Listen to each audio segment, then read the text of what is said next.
ফুলশয্যার পরদিনই মহা এক তাণ্ডব শুরু হয়ে গেল স্রোত সার্থকের ফুলশয্যার ঘরে। হ্যাঁ বন্ধুরা, ভিডিওতে লাইক দিয়ে দেখতে থাকুন। আয়েশা এবং ওর কাজিন যখন আড়ি পেতে স্রোত সার্থকের দরজার বাইরে ওয়েট করতে থাকে, ঠিক সেই মুহূর্তেই সার্থকের ঘুম ভাঙা মাত্রই স্রোতকে চিৎকে চেঁচামেচি করতে দেখে সার্থক বলতে থাকে যে কী হয়েছে স্রোত, এরকম করে সাত সকালবেলা তুমি চিৎকে চেঁচামেচি কেন করছো বলো তো? তুমি ভুলে যাও না যে তুমি কিন্তু তোমার নিজের বাড়িতে নেই, এখন সেটা আমার ঘর হয়ে গিয়েছে, তাই আমার ঘরে আমি কিন্তু এত আওয়াজ মোটেও বরদাস্ত করবো না। তখন এই কথা বলা মাত্র স্রোত বলতে থাকে যে স্যার, আমারও কোনো শখ নেই সাত সকালবেলা এরকম চিৎকার চেঁচামেচি করে বাড়ির শুদ্ধ সকলকে একজোট করে ফেলা। আমি এখানে চিৎকার চেঁচামেচি এর জন্যই করছি যে আপনি একবারও নিজের প্রতি কোনো রকম কোনো খেয়াল রাখার চেষ্টা করেন। আপনি একবারও ভেবে দেখেছেন যে আপনি আপনার বাউন্ডারি ক্রস করে কোথা থেকে কোথায় চলে এসেছেন?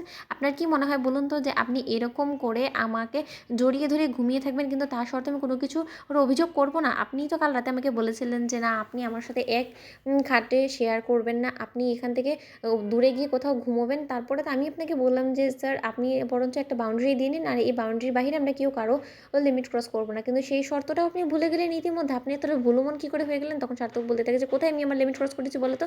তখন স্রোত বলতে থাকে যে স্যার, আপনি কোথায় ঘুমিয়েছিলেন আর কোথা থেকে কোথায় চলে এসেছেন একবার খেয়াল করে দেখুন তো। তখন যখন সার্থক দেখতে পায় যে ও স্রোতের জায়গায় অলরেডি চলে এসেছে, স্রোতের জায়গায় কবজা করে ফেলেছে, ঠিক সেই সময় সার্থক বলতে থাকে যে হ্যাঁ, তাতে কী হয়েছে বলো তো? আমি আমার জায়গায় এসেছি, তাতে কি? এই খাটটা তো তুমি কিনে নাওনি, তাই না? একটা কথা ভুলে যাও না যে এই গোটা ঘর থেকে শুরু করে সব কিছুর উপরে কিন্তু আমার অধিকার আছে।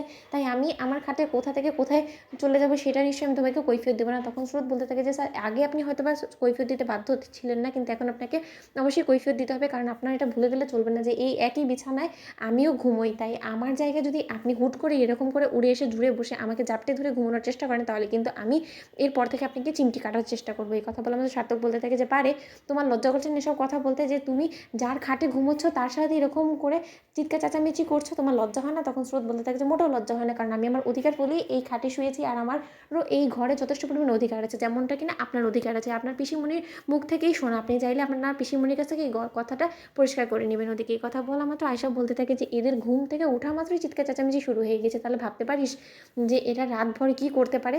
ওদিকে এই কথা বলা মাত্র সার্থক বলতে থাকে যে আজকের পর থেকে তোমাকে যাতে আমি আমার বেডে না দেখতে পাই, খেয়াল রেখো কথাটা। তখন স্রোত বলতে থাকে যদি এই বেড ছেড়ে কারো ঘুমোনোরই হয় তাহলে একমাত্র আপনি ঘুমোবেন, কারণ আমি আমার বাউন্ডারি ক্রস করিনি, আপনি আপনার বাউন্ডারি ক্রস করেছেন।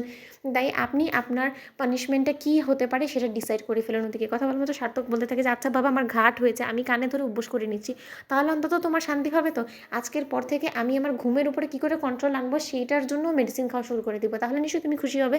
তখন স্রোত বলতে থাকে যে স্যার, আপনার বরঞ্চ ডাক্তারের সাথে কনসাল্ট করা দরকার, যে কী করে আপনি আপনার হাত পা সব কিছুকে নিজের লিমিটে রাখবেন বা বেঁধে রাখবেন। প্রয়োজনে আপনি একটা কাজ করতে পারেন যে আপনার খাটের সাথে আপনি নিজের হাত পা বেঁধে রাখবেন, তাহলে অন্তত আর যাই হোক না কেন ভুলবশত হলে আপনি আমার সাইডে চলে আসবেন না। এখন থেকে এটাই করতে হবে। তো বন্ধুরা, ভিডিও ভালো লাগে তাহলে লাইক এবং শেয়ার করে সাবস্ক্রাইব করতে ভুলো না।